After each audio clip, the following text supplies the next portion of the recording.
September 12, 1997, Los Angeles, California. $18.9 million. Gone. In 30 minutes. And the craziest part? The guy who stole it had the keys. He used to work there. He was the safety inspector. His job was to make sure nothing went wrong. Instead, he spent months photographing the vault, timing the cameras, memorizing the guard schedules, and planning the largest cash robbery in American history. Alan Pace III and 5 childhood friends from Compton walked into the Dunbar Armored facility on Mateo Street, loaded $18.9 million into a rented U-Haul, and drove back to a house party. But this isn't just a story about a heist.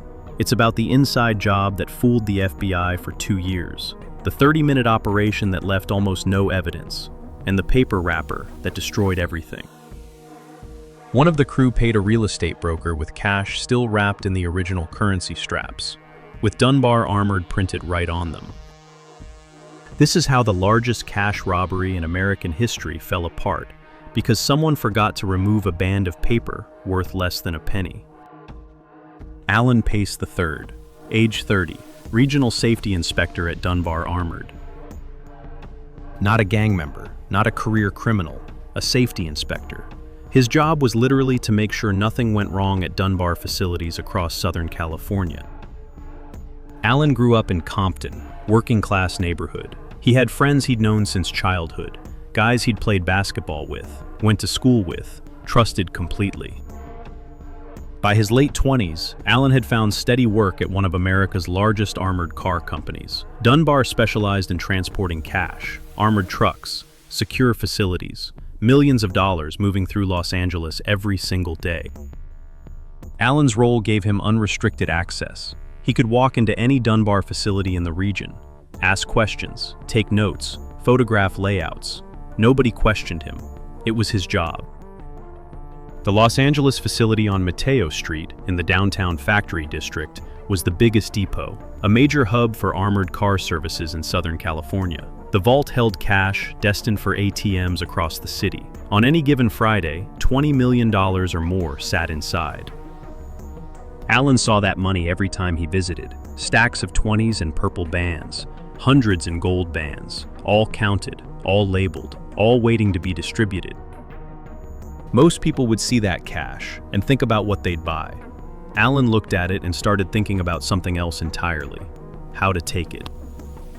He started noticing things: security camera blind spots, guard rotation schedules, vault procedures, the Friday night patterns.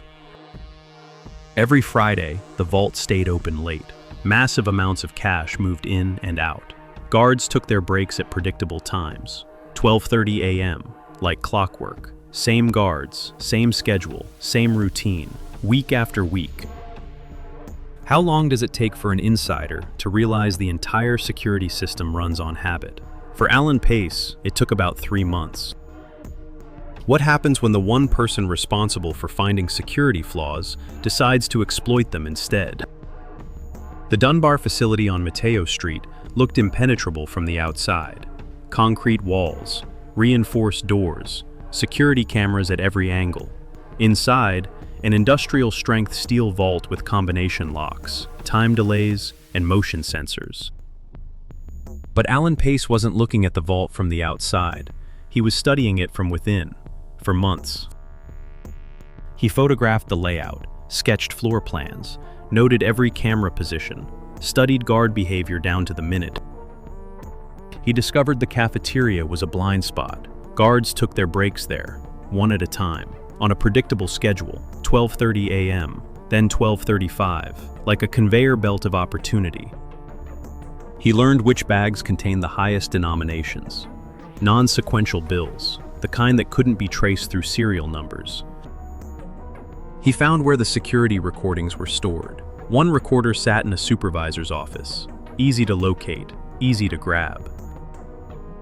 But there was a backup, hidden in a locked closet inside a back office, inside a locked cabinet. Most people at Dunbar didn't know it existed. But Alan did. His ex-girlfriend used to work at the facility. Her job had been changing tapes in that backup recording system. She'd told him exactly where it was. How many heists have failed because the crew missed a hidden camera? Alan Pace wasn't going to be one of them. He also had keys, copies of keys to critical doors throughout the facility. Main entrance, interior corridors, areas most employees couldn't access. By September 1997, Alan knew every weakness in the Mateo Street facility, every blind spot, every window of opportunity, every second when guards weren't watching. Alan didn't recruit strangers. Strangers talk, strangers betray, strangers panic under pressure. He recruited 5 childhood friends from Compton: Eric Damon Boyd, Eugene Lamar Hill Jr., Freddie Lynn McCrary Jr., Terry Wayne Brown Sr., Thomas Lee Johnson. Guys he'd grown up with, trusted completely. None of them had serious criminal histories. Clean records meant less suspicion if questioned. But can you really trust 5 people with a secret worth $18.9 million? History says no. Almost every major heist falls apart because somebody talks. Alan believed his crew was different. Alan laid out the plan in detail: floor plans, photographs, camera locations, escape routes, equipment, ski masks, a shotgun, pistols, radio headsets for coordination, duct tape for restraining guards. Eugene Hill would rent a 14-foot U-Haul truck, big enough to hold millions in cash, the getaway vehicle. Others would serve as lookouts, drivers, muscle if needed. Alan would use his keys to lead them straight to the vault.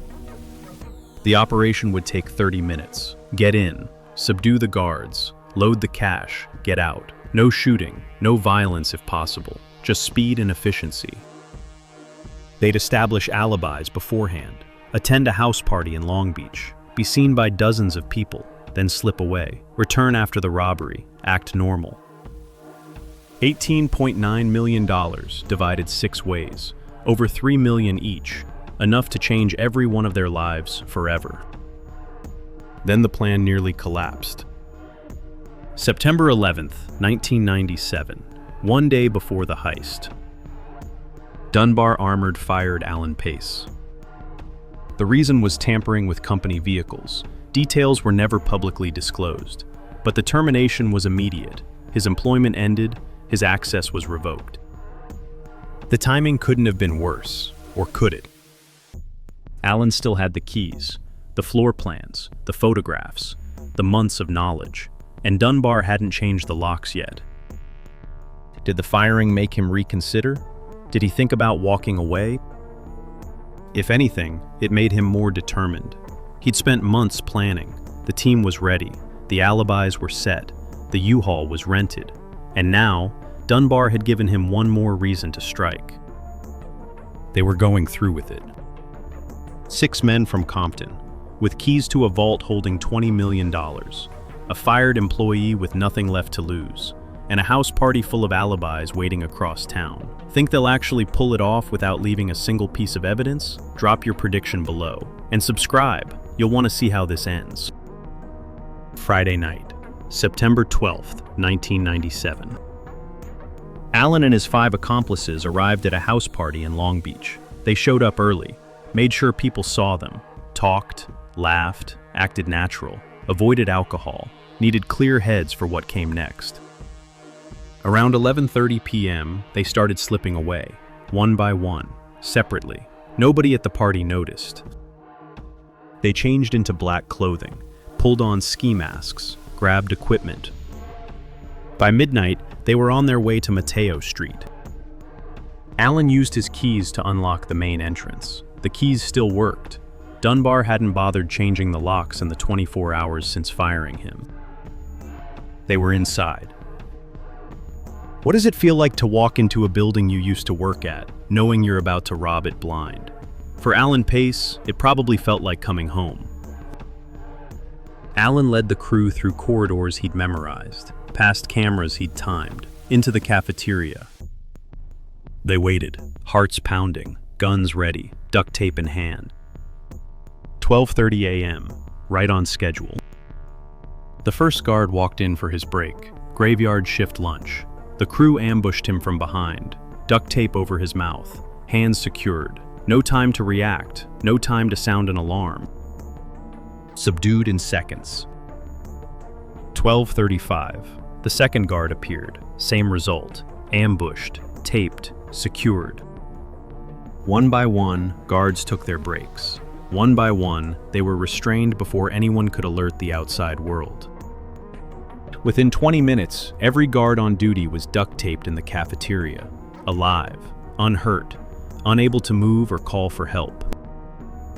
Alan had known the schedule perfectly, knew when each guard would appear, knew how to isolate them, knew exactly how much time he had between each break. Now the vault stood unguarded, and the vault was open, just like Alan said it would be on Friday nights. Large cash movements meant the door stayed accessible through the night. What does $18.9 million look like when it's stacked floor to ceiling in an armored vault? The crew was about to find out. The crew entered the vault. The massive steel door stood open, just like Alan predicted. Friday night protocol. Large cash movements meant the vault stayed accessible through the night. Inside, millions of dollars surrounded them. Wall to wall, floor to ceiling, stacks of cash organized by denomination. $20 bills in purple bands, hundreds in gold bands, all labeled, all counted, all ready for a TM distribution across Los Angeles. The sight stopped them for a moment. More money than any of them had ever seen. More money than they'd earn in 10 lifetimes combined. But Alan didn't let them stare. They had minutes, not hours. He knew exactly which bags to target. He'd studied the labeling system for months, knew which bags held the highest denominations, which held non-sequential bills that couldn't be traced through serial numbers. The crew formed a line, passing bags from the vault to the loading dock, to the U-Haul waiting outside. Each bag weighed 40 to 50 pounds.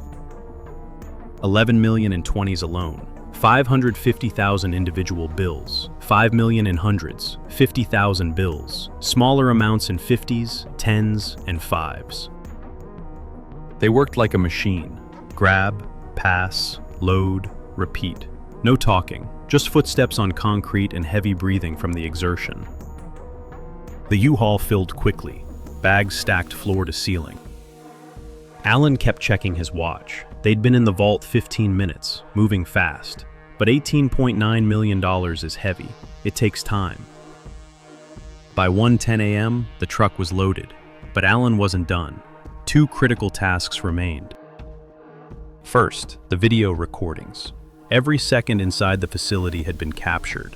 Even with masks, police could analyze heights, builds, movement patterns. Alan moved to the supervisor's office, found the first recorder, unplugged it, grabbed the VCR and the tape. Then he went to the back office, down a corridor most employees rarely used, found the locked door, used his key. Inside was the closet, also locked. He used bolt cutters. Behind the closet door was a cabinet, also locked. More security than the main recorder, because this was the backup nobody was supposed to know about. Alan forced it open. Inside, the second VCR was still running, still recording. He unplugged it, took the machine, took every tape he could find. No footage, no faces, no evidence. How many heists in history have been solved by a security camera the crew didn't know about? Alan Pace knew about both recorders, and he eliminated both. This was the detail that separated him from every amateur bank robber in Los Angeles. 1:15 a.m. Final sweep. No tools left behind. No clothing. No personal items. Everyone's still wearing gloves. No fingerprints anywhere. 1:18 a.m. They exited through the loading dock. Alan locked the doors behind him with his keys. From the outside, everything looked normal. A locked building. A quiet night. The U-Haul pulled away. Slow. Careful. No speeding. Eugene Hill drove. The others followed in two separate vehicles. Not too close. Surface streets only. No highways. Highway cameras could track their route. 20 minutes later, they arrived at a safe house in Compton, unloaded the bags, closed the garage door. $18.9 million, stacked in a living room. They stared at the money, the reality sinking in. But the night wasn't over. They still needed their alibis. 1:50 a.m., black robbery gear off, party clothes on. They drove back to Long Beach. The house party was still going. Music, people drinking. Nobody had noticed their absence. They slipped back in, grabbed drinks, started conversations, acted like they'd been there all night. The guards at Dunbar wouldn't be found until morning, 6 more hours. By then, dozens of witnesses would place the crew at the party all night. No shots fired, no one hurt, no alarms triggered. 30 minutes inside the facility, months of planning behind it. How do you prove someone robbed a vault when dozens of witnesses place him at a party across town? The answer is, you can't. Not without physical evidence. By morning, Alan Pace and his crew had pulled off the largest cash robbery in American history. And nobody knew who did it. Saturday morning, September 13th. Dunbar employees arrived for the weekend shift. They found the guards, still duct-taped, unhurt but shaken. The vault was short $18.9 million. Police arrived, then the FBI. This was federal, armed robbery, interstate stolen currency. The video recorders were missing, both of them. No footage existed. The vault showed no signs of forced entry. Whoever did this had keys. The FBI immediately suspected an inside job. The vault access, the knowledge of guard schedules, the removal of both recorders, including the backup that most employees didn't know existed. One name stood out instantly, Alan Pace III, fired September 11th, 1 day before the robbery, former safety inspector with unrestricted access. Agents interviewed him within days. Alan came voluntarily, appeared cooperative. House party, Long Beach. I was there all night. Ask anyone. They did. Every witness confirmed. Alan was at the party. Multiple people saw him throughout the night. They searched his home, every room, looking for cash, bank bags, evidence. Found nothing. No large amounts, no new purchases, no signs of sudden wealth. Bank accounts normal, credit cards normal. Without physical evidence, the FBI couldn't make an arrest. Knowing and proving are different things. The case went cold, but it never closed. Agents kept Alan under surveillance, watched his spending, monitored his movements, watched his known associates, Eric Boyd, Eugene Hill, Freddie McCrary, Terry Brown, Thomas Johnson, all childhood friends, all clean records, all appearing to live normal lives. Could they really get away with it? Could 6 men from Compton hide $18.9 million from the FBI? For 2 years, they did. The crew waited 6 months before touching the money. They knew law enforcement would be watching for sudden wealth. Then they started moving it. Slowly, carefully. Alan enlisted David Matsumoto, an immigration attorney, and his assistant Joaquin Bin, paid them $1 million each to launder the money. Matsumoto and Bin created elaborate schemes, real estate transactions, front companies, fake W-2 forms showing legitimate income, property purchases designed to make stolen cash look legal. Eric Boyd laundered $177,000 through his father's company. Clean on paper, dirty underneath. The crew bought houses, cars, property, spread purchases over time, different locations, different names when possible. Alan created a front company called Extreme Entertainment to funnel cash through. For 2 years, the system worked. The money moved. Nobody noticed. But here's the thing about splitting stolen money 6 ways, plus paying 2 lawyers $1 million each. That's 8 people who know the secret. 8 people who have to be careful with every dollar they spend, every purchase they make, every conversation they have, for the rest of their lives. How long before somebody slips? Then Eugene Hill made a mistake, a stupid, careless, catastrophic mistake. September 1999, 2 years after the heist. Eugene needed to make a payment to a real estate broker, a friend he'd been doing property deals with. He grabbed a stack of cash and handed it over. The broker looked at the money. Something was wrong. The bills were wrapped in the original currency straps, the paper bands that banks used to bundle cash, and printed on those bands in clear lettering were two words: Dunbar Armored. The broker stared at Eugene.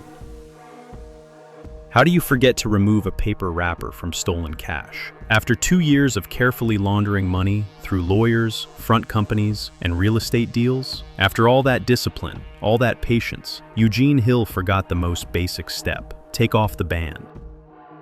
Eugene realized his mistake immediately, but it was already too late. The broker went to the police that same day. Detectives examined the currency straps. Dunbar Armored. The company robbed 2 years earlier, $18.9 million still missing. They checked rental records. Eugene Hill had rented a U-Haul on September 12, 1997, the same day as the robbery, the same type of truck that left a broken taillight lens at the loading dock. They brought Eugene in. He tried to lie, but the evidence was overwhelming. Currency straps, U-Haul rental, timeline. He broke. Confessed to the robbery, named every accomplice. Alan Pace, Eric Boyd, Freddie McCrary, Terry Brown, Thomas Johnson, and the money launderers, David Matsumoto, Joaquin Bin.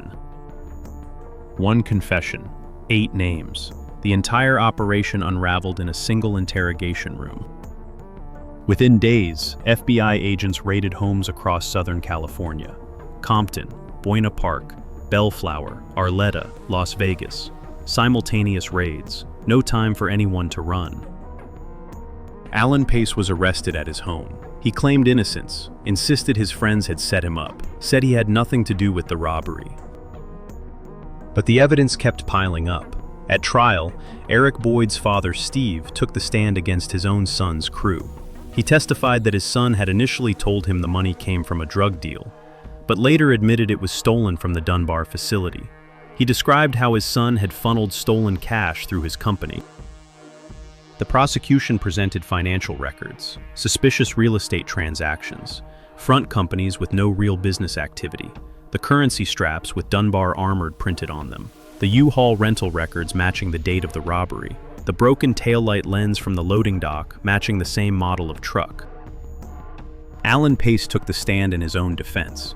He told the jury he was framed, that his childhood friends committed the robbery and blamed him to save themselves. The jury deliberated for 3 days. April 23, 2001. Guilty on all counts. Alan Pace received 24 years in federal prison, sent to Federal Correctional Institution in Safford, Arizona. Eric Boyd received 17 years, partly due to a prior criminal record and weapons charges. The other 4 crew members pleaded guilty and received sentences between 8 and 10 years each. David Matsumoto and Joaquin Bin were indicted on 71 counts of money laundering. Matsumoto received 2.5 years. 9 people convicted in total. The FBI recovered approximately $5 million. Property, cars, cash and accounts. But nearly $14 million was never found. Where is the rest of the money? Did the crew hide it somewhere and agree to retrieve it after prison? Did they burn bills they suspected were traceable? Did it get gambled away in Las Vegas or laundered through channels the FBI never discovered? Alan Pace served 23 years. He was released on October 1st, 2020. He never told anyone where the remaining money was hidden. Neither did any of his accomplices. All of the crew have now served their sentences and been released. But the FBI is almost certainly still watching. $14 million doesn't disappear. If any of them start spending beyond their means, the surveillance that never stopped will catch them again. What would you do with $14 million hidden somewhere, knowing the FBI was watching your every move for the rest of your life? The Dunbar Armored heist held the record as the largest cash robbery in United States history for 27 years. The story was featured on the FBI Files in 2002, on History's Greatest Heists with Pierce Brosnan in 2023, and a feature film produced by Caleb Pinkett, brother of Jada Pinkett Smith, has been in development since 2020. The heist became a case study in security failures. How the most dangerous threat to any armored car company isn't a gang of outsiders with guns. It's a trusted employee with patience, knowledge, and keys. Dunbar Armored overhauled its security after the robbery. New protocols, new key systems, employee monitoring programs, vault procedure changes, background checks redesigned from the ground up. But the damage was done. Alan Pace spent months planning, photographed everything, timed every camera, memorized every schedule, recruited people he trusted since childhood, established airtight alibis with dozens of witnesses, removed both video recorders, including the hidden backup that his ex-girlfriend had told him about, took only non-sequential, untraceable bills, waited 6 months before spending a single dollar, hired professional lawyers to launder the money through real estate and shell companies. The heist itself was nearly flawless. 30 minutes, no violence, no injuries, no alarms, no evidence left behind except one plastic taillight lens from a rented truck. For 2 years, they got away with it. 6 men from Compton, living quiet lives with millions hidden somewhere the FBI couldn't find. Then Eugene Hill forgot to remove a paper wrapper. A currency strap. A band of paper smaller than a dollar bill, with 2 words printed on it, Dunbar Armored. He handed it directly to a real estate broker who walked straight to the police. Alan Pace had thought of everything. Every security camera, every guard schedule, every backup recorder, every escape route, every alibi. Everything except what his childhood friends would do with the money afterward. And Eugene Hill's one moment of carelessness cost all 6 of them their freedom. Can you plan the perfect crime if you can't control every person involved? Alan Pace proved that you can't. The heist was flawless. The aftermath was not. $18.9 million, 30 minutes, 2 years of getting away with it. All destroyed because one man forgot to unwrap his cash. And that brings us to the end of our story. If you liked it, don't forget to like and subscribe and activate the bell button so you can receive new videos.